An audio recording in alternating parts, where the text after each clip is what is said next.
very warm welcome back to Weekend Breakfast. The time is 7:20 on Saturday, November the 26th. I'm joined by the lovely Dr. Rennie Honderkamp. It's Saturday, so the doctors are in, aren't we?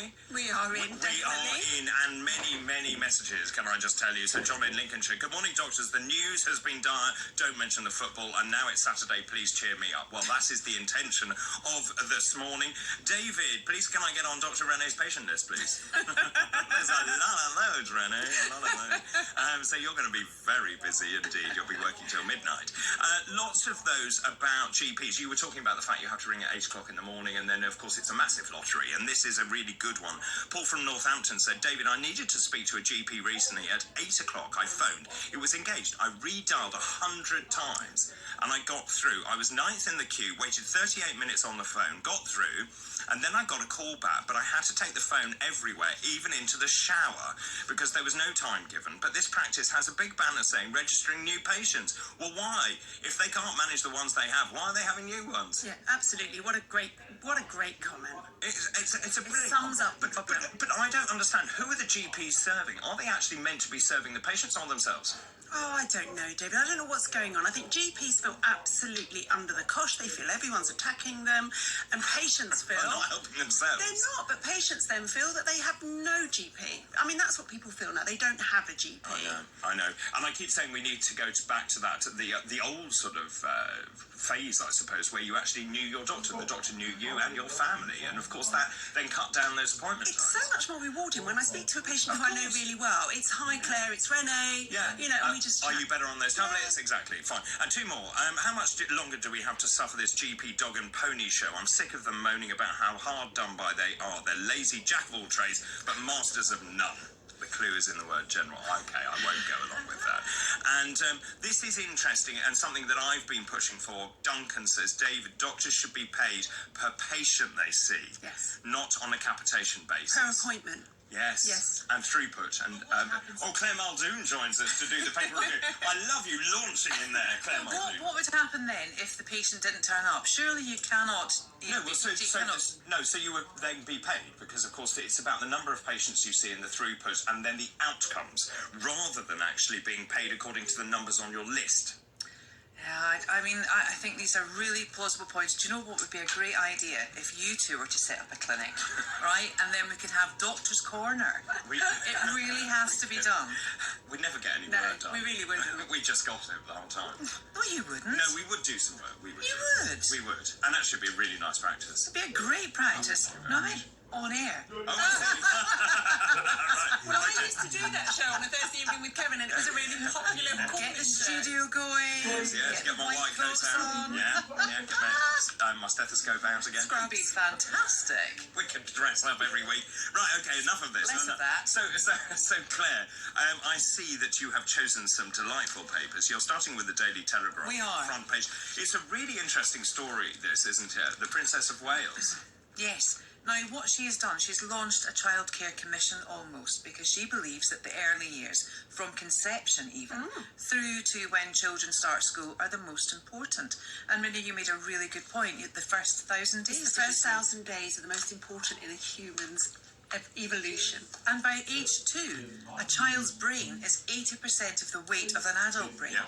So those synapses, are ready to respond. Absolutely. Those neuronal connections are basically being formed at such an amazing rate. And that's why you can remember, I think, things that happened when you were very, very small, because those synaptic connections, as you say. And that 1,000 days starts from conception, because we know there's a very good book, I think it's called The Best Start in Life. There's a very good book that shows that if a mother is undergoing trauma in her life, if she's in a very hostile relationship, domestic abuse, the adrenaline that she's pumping out in her body all of the time affects the development of the fetus and how those neuronal developments are made. So therefore, I think, that the breakdown of the family unit in this country, 1 in 400 couples now are getting married, the divorce rate's the highest it's been. The breakdown of family is so important in this, and you've got troubled young women sometimes that are carrying children. You've got people that are living, don't even at me at diversity, because I think social mobility is a bigger problem, and social mobility and poverty often have such more of an impact mentally on people and physically for the child then that's in situ, in vitro. I think this is a great initiative. So what's she going to do? Well, she's highlighting it for a start, and it's in the front page of of the Telegraph. That will reach quite a big readership. But you know, they've got to address the cost of childcare in this country as well. So the Princess of Wales is saying, look, we need to address this issue. We need to get a code together in order to develop it, and we need to help nurseries. You've got children now that are coming out of lockdown. Their communication skills will be cut. Why? Because they didn't masks socialise. wearing Yes, as well. Yes, I mean, don't get me on this topic. Well, it's such an important topic. How to speak, how to, you know, rationalise and tonality And social inflection, engagement, how social to work with other children. Exactly. And parents now, because of the cost of childcare, because of the rising costs and everything else, lots of the social skills for children, i.e., as simply as wearing nappies to get them out of nappies, you know, potty training, it's all gone by the way. Stick an iPad in front of them, give them an iPhone. You know, it's ridiculous. These children are going to be the future of our society in 20 years' time. We have, under this government, lost all of our Sure Start, many of our Sure Start centres, which were aimed at helping young mothers in deprived areas actually give their children a better start. But we took that away as well. So there actually isn't anywhere for them to turn. It's shocking. You talk about health visitors. I know as a GP that if I say to someone, have you spoken to a health visitor? They did their 1-year checks by Zoom. They don't even go and How see can you mums. do a 1-year check by Zoom? Well, I was offered the 1-year check for Alice by Zoom and I declined it. I said, what's the point? There is no point. Yeah, or the 2-year check because she was in COVID 2-year. I said, what's the point? Yeah. You know? Well, you would remember the time in GPs when everyone had to have a red book. You know, Yes, just, I do remember that. No, they still have a red book. Yeah. But it was like the Bible, the Holy Bible, the Holy Grail. But it goes to a much bigger societal problem, I think, which is the fact that children are seen as this sort of addendum. And actually, I've often wondered why we don't encourage school hours to be longer so it fits around parents' working conditions. So therefore, children are looked after. Then the parents aren't feeling they're torn in a number of directions. Or let's not do that. Let's actually change our society so that mums aren't forced back to work after a year because they have to, or dads, to actually, but we know that mums do the bulk of childcare, so that they don't have to work for the first 2 years, so that they can be at home, be a mum, enjoy it, and it's fun when you can enjoy it. And also on that as well, it's a great idea. And if anyone says, oh, I'm a housewife, never minimise what you are. You know, you are often doctor, administrator, banker, chef, cleaner-upper. You are everything. Absolutely everything. No, very much so. And actually, from the child's perspective, that sense of self and support and love and actually stability is crucial. It is crucial. And I've got 4. My eldest is 24, a 23-year-old at the moment in Australia, a 20-year-old studying at Leeds University, and my son is at Northumbria. And these young people have been given a great platform to launch themselves. You know, it's about giving them the power, about empowering them to be good, consistent members, responsible members of society. Yeah, so do you think this will have an impact? It has to have an impact. It really has, and I wish it all the success. I was surprised she chose this, actually. I think it's great she did, but there are so many charitable causes, or indeed causes she could have put her name to. This is such an important I totally agree with you, but actually that's why I like her so much, is because she obviously cares and she's passionate. And she does, and she gave us a clue at the Chelsea Flower Show a couple of years ago with her garden, which was designed for children to be outside, foraging. And she let her children at that show walk in the stream and climb the tree and do things that we're all scared of now. And my Alice goes to forest school on a Monday where she's apparently learning to whittle, I just learned, and she sets a fire with, obviously, supervision and cooks apples. That's what children should be doing. Yes. Absolutely right. Shall we move on to your next story, which is the Times to the front page? Tell us about this one. This is quite a meaty one. Stop tweeting and get on with the job. This is about the police. This is Chief Superintendent Watson from Manchester Police. Great headline, and you know, I really like the guy. He's a good guy. In an interview, Watson has told the Times that police officers should be professional, impartial, and never political. They should not be involved in public discourse on Twitter where people are knocking lumps out of each other. Hear. He also made a very good point about the fact that They're not skilled in PR. That's not their job to be on social media. No. It's No, not their quite job. right. It isn't to their job. virtue signal. It's not their job to be on TikTok dancing. It's not their job to be singing. It's their job to police. And I think his back to basics regime is a very good idea. It's solid, but we're unfortunately with the Met here, it's under.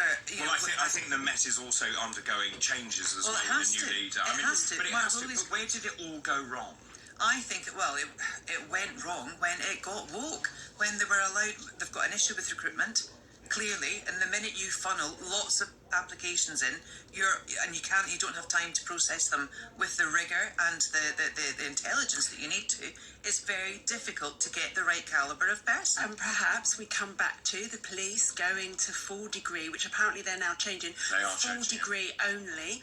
What does that mean? So that you're So only you allowed have to to have become a degree to become a police officer. to become a police officer. Maybe that changed the kind of person that we got because, And the same with nurses, for example. So Well, it's balderdash as far as I'm concerned. Of course it is. You It want really the best is. people. You want the best people. Yeah. You do. And remember the Met? You couldn't get into the Met if you were under a certain height. That's all gone. Yes, it has. You know, and I'm not the fittest person, and therefore I'm not the most erudite in figure. But you would think your police officer would be fit. yes. You know, and a lot of them aren't. No, they're not. And I've seen videos of them running and obviously getting out of breath as a result of trying to run after someone. That's the whole point, isn't it? You're meant to be Yes. there to catch the criminals. And also, I mean, I think and research has shown this, if there are police on the streets, a bit like a GP getting to know the family, Yeah. the bobbies on the beat will get to know their communities, they will get to know the householders, they will get to know course the they people who are, that one needs a bit of, looking after. Oh, watch my son, watch my daughter, There's a please. problem there. There's a problem there. Yeah. It So- all helps. So we think this is a really good story. I think it's a great, great thing. And again, this is about great leadership. This That's is about exactly setting what it it from the is. top, and we don't see enough of this. We don't see enough of this, and in fact, it would be good to have him chat to number 10, actually, to try and get some discipline into the Conservative Party. Well, indeed, we'll talk about Get that off later. social media, stop that tweeting. Well, exactly. We've seen 7 Tory MPs actually standing down at the next election We've got already. Matt Hancock in the jungle, for God's sake. No, Don't. I'm even not Come gonna start. go there. Come on. Yeah, Well, come on, none yeah. of that. None of I've that been now. very angry over this.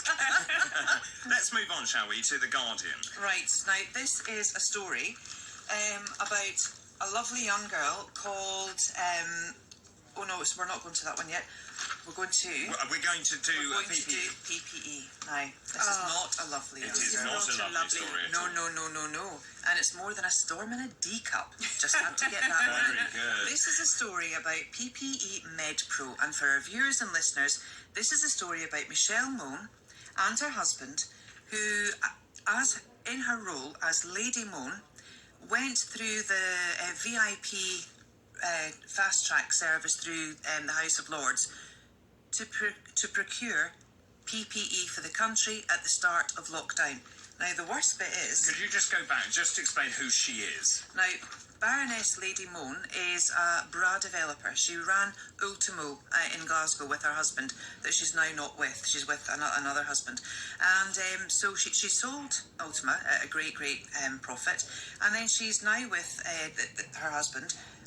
But she started to get involved with PPE. So she got hold of Michael Gove, the Guardian are saying. And when he was levelling up, apparently he was saying, well, what do I do in the midst of this dilemma of COVID? So he was like caught in the headlights, and she was like, okay, don't worry, I think I might have a solution. I could procure from my mates in Hong Kong some of this PPE that you So actually she need. had no background in No PPE. background in She PPE. had no idea what she was doing, but She she had was the contacts. fast-tracked. She had the contacts, Contacts. and she then decided that actually she should procure PPE on behalf of the government Yep. for an inflated price. But you know, and was given a very big contract. the worst bit is the second contract, which we paid £122 million for, was rejected and Because has never why was been it- used but because why it was was it rejected? substandard. That's right. You know, and you just think this is just wrong on so many levels. So they kept the money. They've at the moment they've still got the money, and one of the headlines is, "Oh, I will pay it if you tell me how to do it." I mean, it is extraordinary. So, But it's not only this. Not only did she get this contract by knowing Michael Gove because she was a lady for being an entrepreneur, that there's money that's been allegedly siphoned off through trust funds, £20 million that are connected to her husband. So it's not even as straightforward as here's a lovely big contract. No, it's not. for you. There's also this underlying, offshore accounts for her children, for her husband. whatever happened to transparency of contracts? I thought the whole point was you went to a tendering process where you looked for value for money, where you looked at Well, the that's best what you should do. suppliers. That's what local authorities have to do as Indeed. well. Well, they would just say it was an emergency. We Yes, needed PPE. that's exactly what they're saying. That they didn't do that. But actually, let's take a step back. Surely we had a pandemic plan. We should have had enough PPP in a warehouse somewhere ready for this. Well, as you said last week, there was a pandemic plan. There was. But did we refer to it? Well, we ripped it up. Oh, that's helpful. I saw in another paper today that China has actually built 80,000 single units, right? So they are ready for the next COVID, for lockdown. Did we... Yeah, I don't think we should take any examples. No. That wasn't the point. The point was, when the hospital was built, the Nightingale hospitals were built, was that part of the pandemic planning? No. And yet that was done quite quickly, no? But But that never was, used. That was done because we had news bulletins showing us China building new hospitals in a week. Yeah. So we were just following China every step I mean, of the way. the extraordinary thing about those Nightingale hospitals, I went to see one in East London, and it was there, and the facilities were extraordinary. The money we threw at these Nightingale hospitals was extraordinary, and they disappeared as quickly as they went up. But what are they doing? Where are they They've now? gone. They've completely They were gone. dismantled. They were dismantled. very quickly. Completely.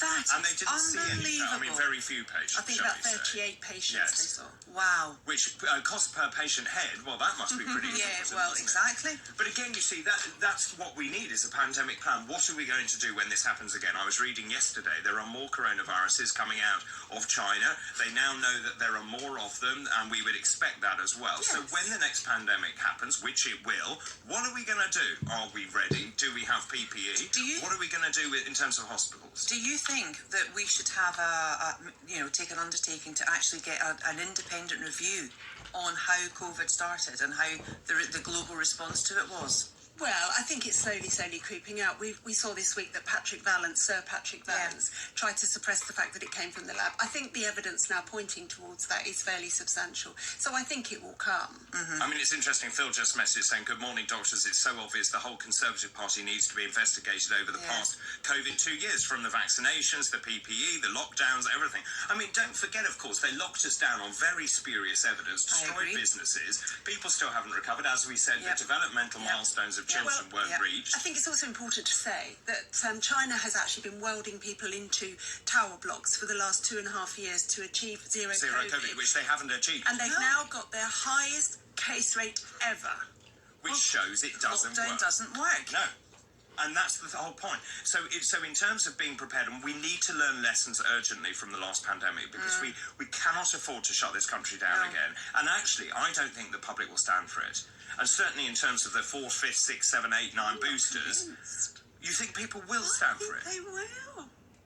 Really? I don't. David, I got on a flight from Malaga a few weeks ago that was an Iberia-registered flight. There are no masks in Spain anywhere, not at the airport, but you still have this odd law that on public transport you have to wear them. These were British people. They stepped onto the plane. They were told to wear a mask, and I can tell you, every single one of them, bar my family, did. Well, I argued when I got on an Iberia flight and said I wasn't going to wear one.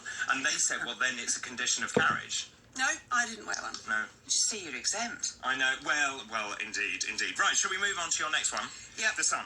Yep, so the Sun has, and the Eye has as well, and quite a few papers are covering the Defeat and Downs abortion law case. Heidi Crota, 27, wants part of the Abortion Act removed as it stereotypes life as a seriously handicapped person as not worth living.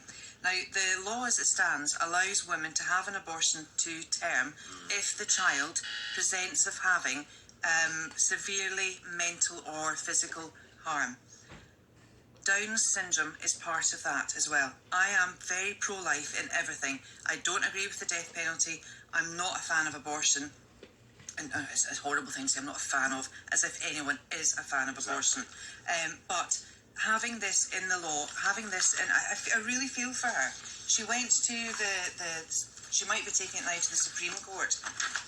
It's a very emotive case, but you have to look at the value that Downs people give to society, give to their families, and she's managed to change quite a lot of thought in this as well.